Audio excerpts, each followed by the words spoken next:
everybody. Hope everybody's having a great day so far and having a great weekend as well. It's a beautiful morning here. It's always a beautiful morning here for some reason. I'm sure once winter hits, I don't know, I love winter. I actually am looking forward to being out on the water in the winter. Not sure exactly what that looks like when it starts to ice up, but we'll figure it out. Definitely figure it out. I may need a metal boat.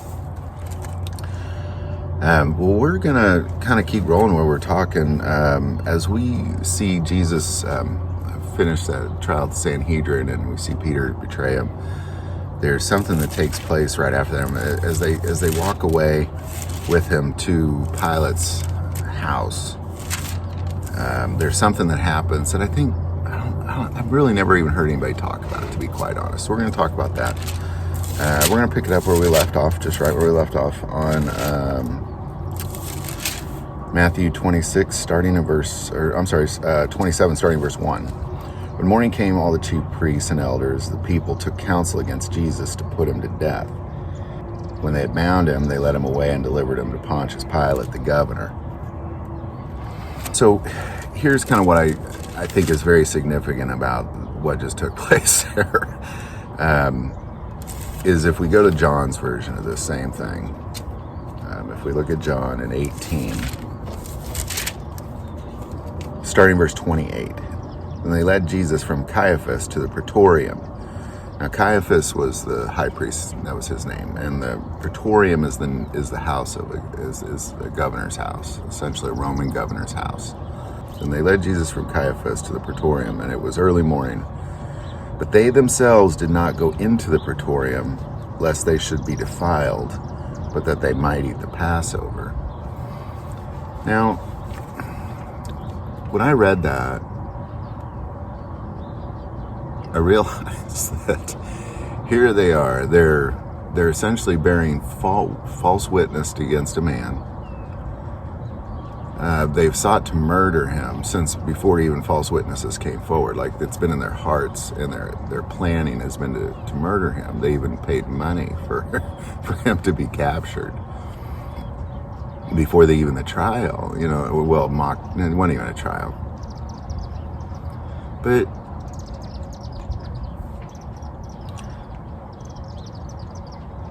murdering the Son of God is completely within the realm of what's right in their mind.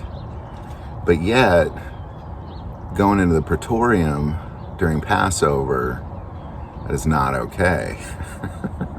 And what that means is that during the Passover, if they went into the Gentiles' house, they would be unclean. They're not allowed to eat Passover unclean. They can't participate if they're unclean, and there's a variety of ways they can be unclean.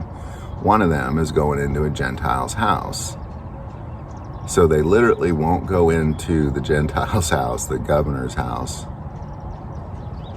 but they'll murder somebody. And I find that really an awesome example of how important religion is compared to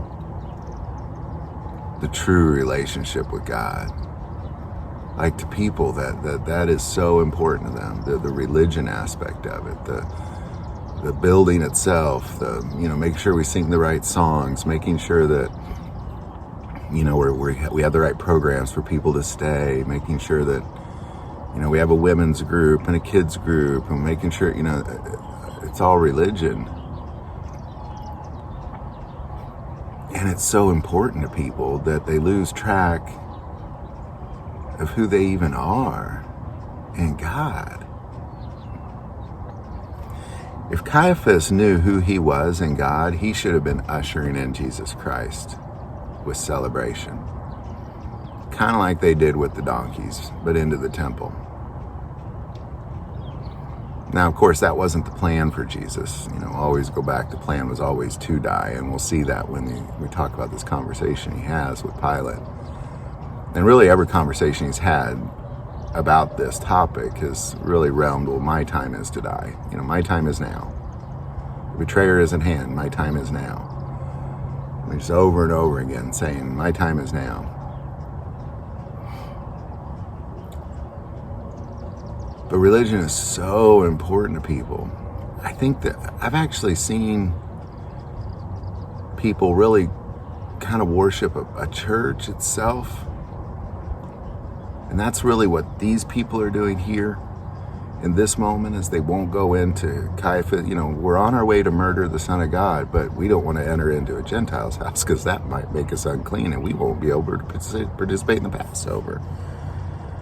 And that's really what they're hung up on, is I don't want to not be able to participate in the Passover. People look at me like I'm unclean. Ugh. But we'll murder the Son of God. That's okay.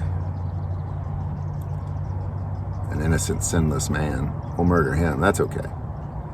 And we can participate in the Passover because of rules, religious rules.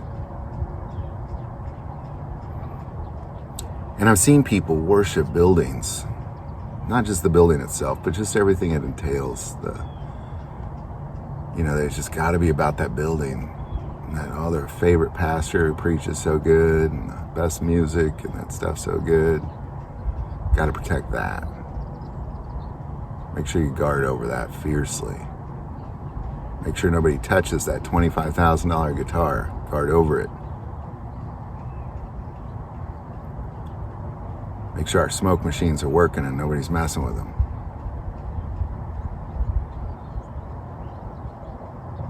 But feed the hungry, clothe the naked, take care of the widows and orphans. Be about our Father's business. That's not what this religion thing is. Then they led Jesus from Caiaphas' house to the praetorium. It was early morning, but they themselves did not go into the praetorium, lest they should be defiled, but that they might eat the Passover. It's pretty terrible.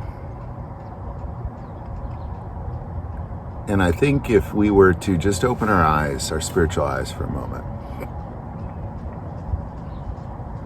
and just really look at the religious things in our world, just really open our eyes spiritually for a bit. Look at those things. Churches, people, the religious leaders. As you look at them, try to split it with a sword, like a sharp two-edged sword. Just try to split it. What is religion and what is of God? And when you've split that, how much of God is left? Or is it all just religion? And I know every church is different to some degree. Some are better than others.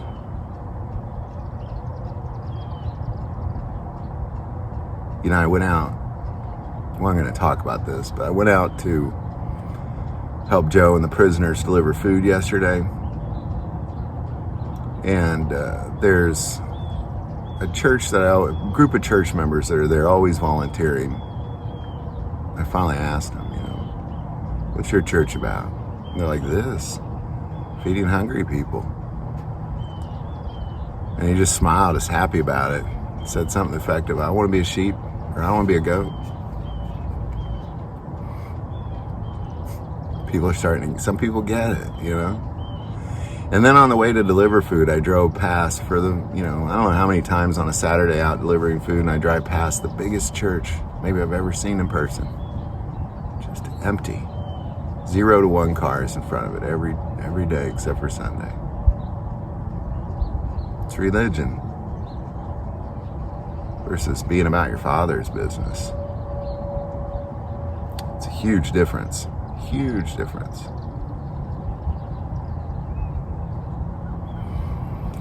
Hope this video helps. If you like this video, click like and subscribe. Feel called to support this channel with Patreon. That link is below. The most important part of this channel is we take prayer requests, so please don't ever hesitate to send that in. Thank you for watching this episode of God, Family, and Guns. And as always, love God, love your family, love guns.